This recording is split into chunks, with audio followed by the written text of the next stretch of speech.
Hi guys, this is Joël Fortin, chiropractor from Montreal, and we are today with my friend Dr. Nima Rahmany from Vancouver, BC. And this is a video Bonjour Joël, bonjour.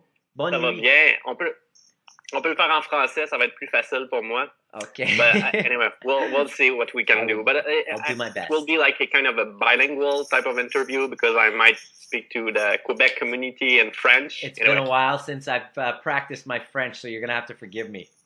Okay, that's good. I'll try. I'll do my best. You can't be perfect, right? Anyway. All right. So the purpose of the interview is to let people know about the upcoming events that will be in March, like March 28th and 29th in Quebec. So c'est le séminaire Bébé du Québec le 28. Puis le lendemain, il va y avoir le séminaire avec Nima, le full day overview experience. This is what you call it. So j'ai eu la chance de suivre Nima dans sa pratique à Vancouver, de visiter 2 years ago, I think. Huh? I 2 or 3 years ago. In your I think we met 2 or 3 years ago.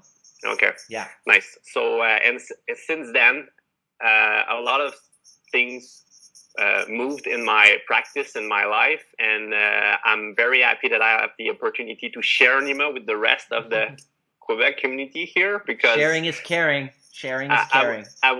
Yeah, my first thought was to keep it you for myself, but I figured let's share. You're a humanitarian. Anyway, Thank you. So one thing that I would like us to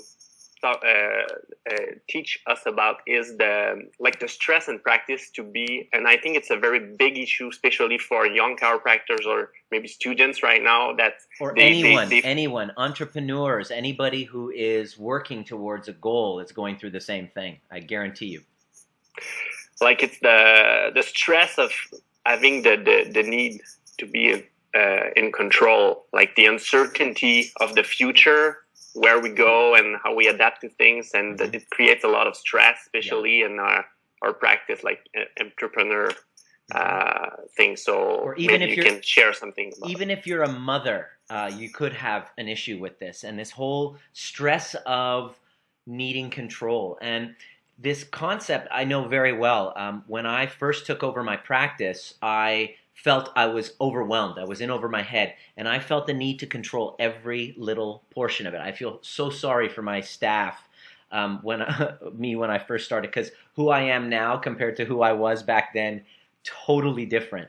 I was, even on my days off, constantly checking in, and it was just consuming until I realized that the needing of control and having power and control over every little thing is a behavior in response to a feeling which is caused by a belief, usually because of an event that's happened. So, case in point, an event happens where in your childhood even recently that you perceive as being extremely painful. You see an event, you don't see it as a balanced event, you see it as a one-sided, negative, traumatic event in which you felt extremely helpless. So this lack of ability to control the situation, this lack of ability, your helplessness, creates this really strong emotional feeling that's perceived as pain with not having control. So what you do is, to gain control over every little thing in your life is an unconscious distraction from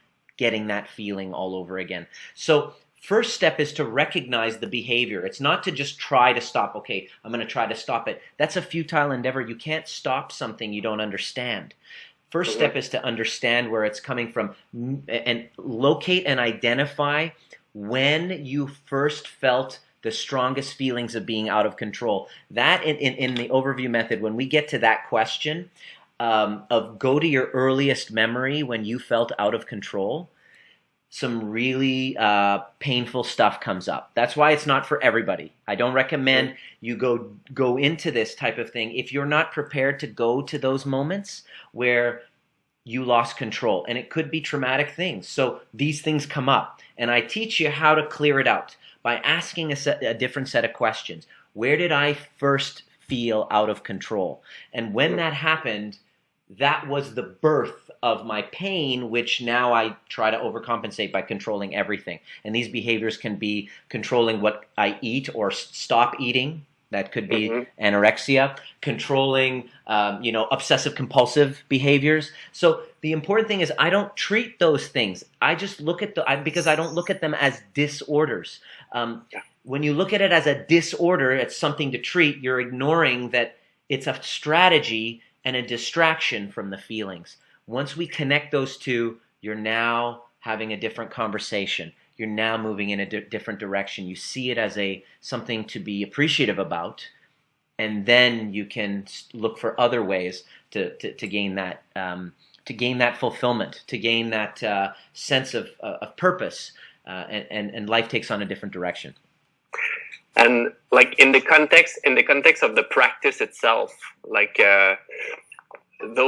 what kind of symptoms can happen in like a chiropractor mind in his practice if there is such a one-sided emotion coming, like fear. Is it the fear of uncertainty, the need, the constant obsessing and worrying, feeling like you're not in purpose. This is not just for chiropractors, it's for everybody. If you don't enjoy, you're not looking forward to serving. If your mind over the past few months at work has been not present, not focused on serving, and constantly participating in addictive type of behaviors, whatever the addiction is, you name it, that's a sign that you're not on purpose, on mission. And if you're constantly worrying about numbers, worrying about money, looking about what the next person's doing, is this guy's doing it, comparing yourself to other people, trying to tell everybody how great you are and how superior you are, and making comparisons like that, those are also signs that you are compensating and trying to distract yourself because you're not on purpose. And when you are on mission and you are on purpose, these goal settings that you have are just little, feedback. You can set a goal for your life and what you want to achieve, but if you get it and you achieve it, you're not too elated and thinking that, you're greater than, and if you don't achieve it, you don't think, you are a failure. You look at it as feedback. It's a growth mindset versus a fixed mindset. I didn't achieve my goal, therefore I am a failure. That belief, I'm a failure if I don't get that goal, promotes this power type of behavior, this comparison type of behavior, this what's the other guy doing type of behavior. Just shows that you're not really on a purpose, on a cause that's greater than you. That's really what I've observed in my own life that's really helped me. Yeah. So it's it's an adjustment of your mindset around Bingo. How you feel, what's going on. So that's what I do now. I know that what you do with the overview method can assist you to create that adjustment and moving on from there. Essentially, I became fascinated with studying how the way that I'm looking at something affects my outcome, even in your health, even in your life, even in your relationships, and then shifting my perception of that same thing completely gets different results. I became obsessed with that, and because I'm lazy, I wanted to find the quickest way. There are many methods out there, so I've taken from all of them, turned it around, distilled the fundamentals of them, the brilliance of each of them that I've researched, and then made it my own, changed the language, made it my own, making sure of all the legal things, the copyright and all that, making sure I'm not stepping on anyone's toes, contacting them. And now I have 100% certainty over this method, and I just teach it to other people. It's not a course to treat depression or anxiety, although people with those things completely clear. I just walk you through a method, and now it's yours. Great. So if you want to continue the conversation, you can join the Facebook group. Yes, the Facebook group. And also, je vous invite à vous inscrire au BBs du Québec. Il y a Charles Leroux qui s'occupe des BBs maintenant, que ça fait longtemps que je peux aller aux BBs. Mais à Québec, le 28 mars, j'y serai. Et puis aussi pour le Overview Experience avec Nima Rahmany, le 29. Je vous invite à être là, à se joindre à nous.